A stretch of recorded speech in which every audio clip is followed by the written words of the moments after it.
Uma necessidade imprescindível que se mostra no início de um curso introdutório de filosofia consiste em saber, afinal, o que ela é.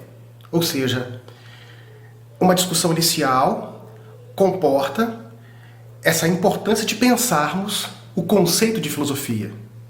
O que é a filosofia, né? E a grande questão seria a seguinte: é possível definir a filosofia apenas de uma única maneira? É possível circunscrevê-la dentro de um único olhar do ponto de vista do seu conceito e da sua definição? Ou existem várias formas possíveis de se pensar o que a filosofia significa para o ser humano, né, para a vida humana, no nosso universo, né, no nosso universo humano?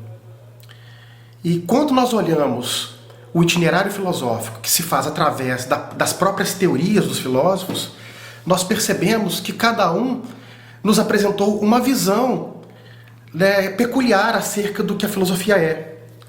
Mesmo que elas tenham uma certa confluência entre si, quando nós tratamos, né, de diferentes perspectivas teóricas e diferentes filósofos, nós percebemos que existe uma originalidade na maneira de se pensar a atividade filosófica já desde os gregos.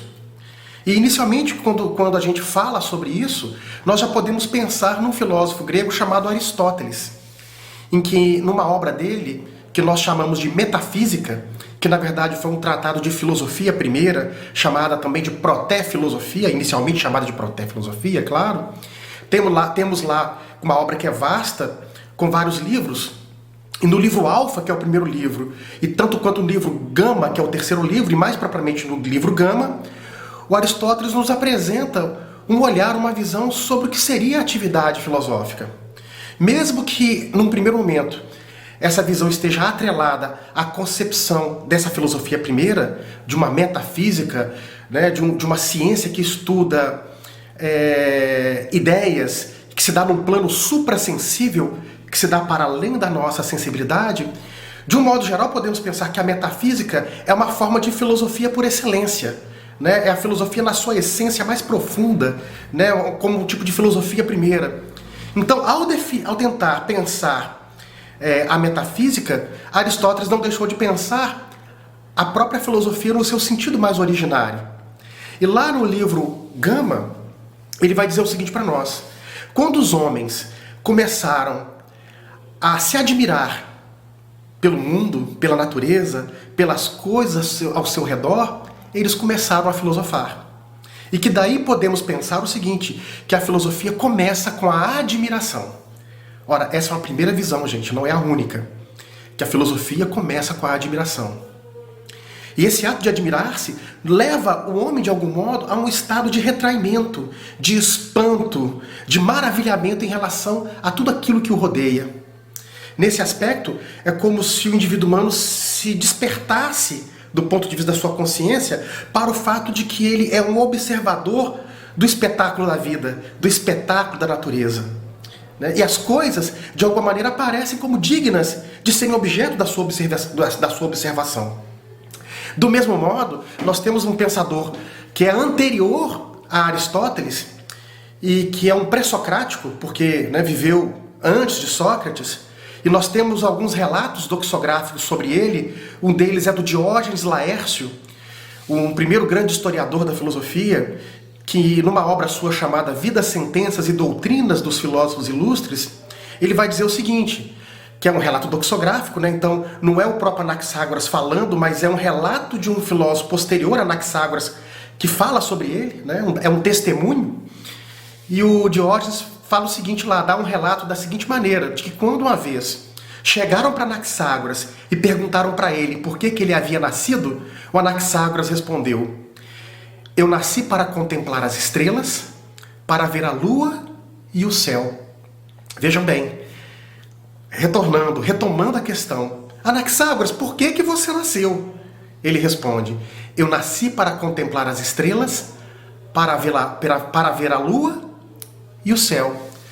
E curioso observar que Anaxágoras era um astrônomo, físico, filósofo, né? Porque na antiguidade, principalmente no pensamento pré-socrático, boa parte dos filósofos eram considerados physikoi, ou filósofos da natureza, isso segundo o próprio Aristóteles. E o que há aí de interessante nessa resposta de Anaxágoras? Ora, essa ideia da observação, essa ideia de contemplar as estrelas, de ver a lua e o céu, ela é muito forte dentro do pensamento antigo, né? De que o ato de conhecer, ele tem uma relação direta inicialmente com o ato de observar, de contemplar. E nesse aspecto, nós podemos pensar o seguinte, de que o ser humano começa a fazer filosofia e ciência quando ele se descobre como observador e descobre o mundo, a natureza e até ele mesmo como algo digno de ser observado. De que o processo de conhecimento comporta a relação entre aquele que observa e aquilo que é observado. E para isso, é bastante ilustrativo um termo grego chamado teoria, que nós conhecemos e utilizamos, vem do grego, teoria. E o que é o termo teoria? Qual é o significado etimológico do termo? Etimologia é um campo de estudo que estuda a origem das palavras, o significado originário delas, né? E teoria é uma palavra composta de outras duas, de theos e de horos. Theos, de forma mais estrita, significa Deus ou divindade, mas que pode assumir também o significado de totalidade, de completude, de todo. E horia vem de horo, no infinitivo, que significa olhar, ver. Então, o que seria teoria? Teoria literalmente significa ver o todo, contemplar a totalidade, observar a completude das coisas, né? Então, o próprio termo teoria está associado a essa atividade contemplativa que é originária, né? Quer dizer, no sentido de inaugurar a própria filosofia, conforme a menção que eu fiz a vocês a Aristóteles, tanto quanto a Anaxágoras, né? E é como se o homem fosse, antes de tudo, um observador privilegiado, tendo em vista a sua capacidade racional de utilizar a razão. E de algum modo podemos pensar que há uma relação direta entre aquilo que Anaxágoras diz, né, lá no século V a.C., né, Anaxágoras mais ou menos no século V, início, né, primeira metade do século V a.C., e aquilo que o Aristóteles diz também lá na Metafísica, de que a filosofia começa com a admiração, com esse espanto, com esse maravilhamento. Um outro relato curioso é a respeito de Pitágoras, nosso matemático, astrônomo, filósofo grego, também do século V a.C. Segundo também relatos doxográficos acerca dele, dizem que Pitágoras afirmava que haviam 3 motivos para as pessoas irem aos Jogos Olímpicos, assistir aos Jogos na Grécia, né? Que a Olimpíada surgiu na Grécia, como nós sabemos. Ele vai dizer, há 3 tipos de pessoas que vão até lá. As primeiras são aquelas que vão comercializar, colocar as barracas, comprar, vender alguma coisa, né? Então são os comerciantes. O segundo são os atletas, aqueles que irão correr, aqueles que irão lutar, aqueles que irão lançar a flecha com o arco, né? Ou seja, participar das atividades propriamente ditas dos jogos. E os terceiros são aqueles que estão na plateia, contemplando, observando, vendo os feitos dos atletas, e muitos deles enquanto juízes, julgando e dando o veredicto sobre a performance, né? Todo o desempenho que os atletas tiveram diante da atividade ali, da atlética que eles estavam executando.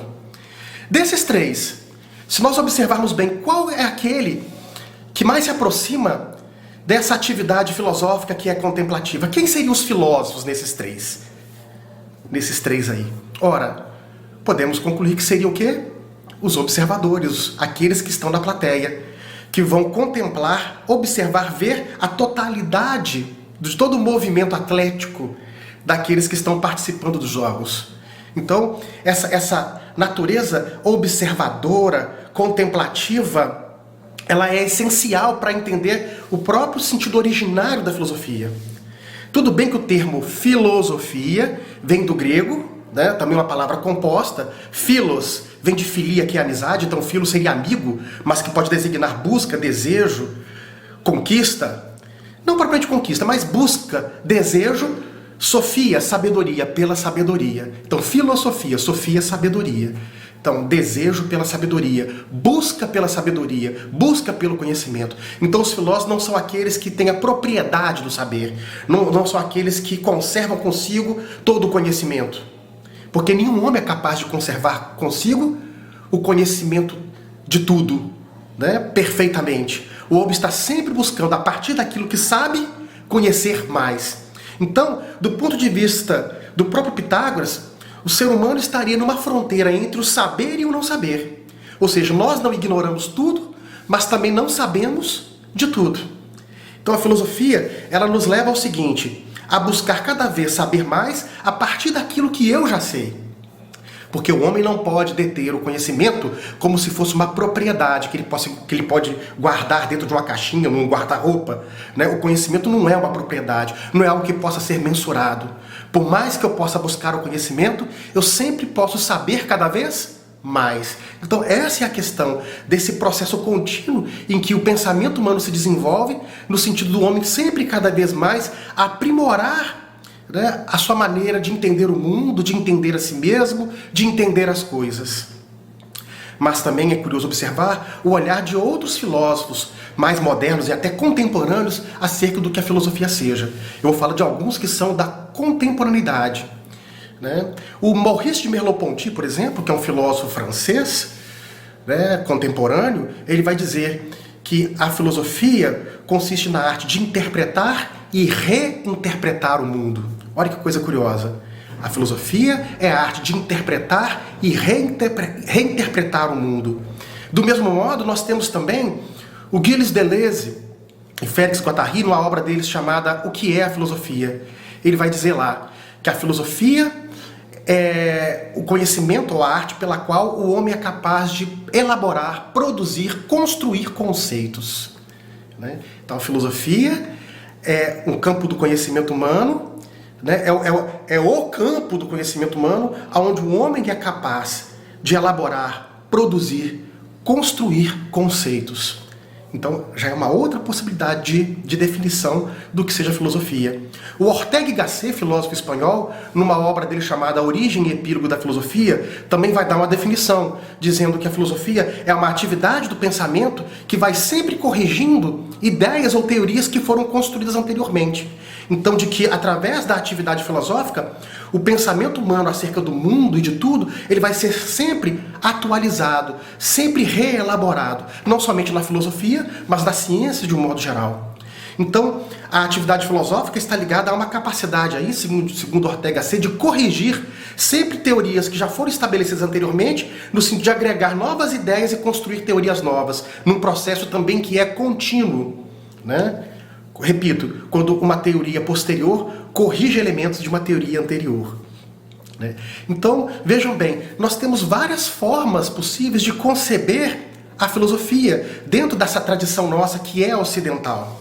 Inclusive, a nossa discussão ela vai, de alguma maneira, girar toda em torno da filosofia ocidental, tendo em vista que nós somos ocidentais. Não que não haja, obviamente, a filosofia oriental, né? A filosofia árabe, né? Mas, no nosso caso, o nosso referencial se dá a partir do Ocidente e principalmente quando se trata dos gregos, lá na sua origem.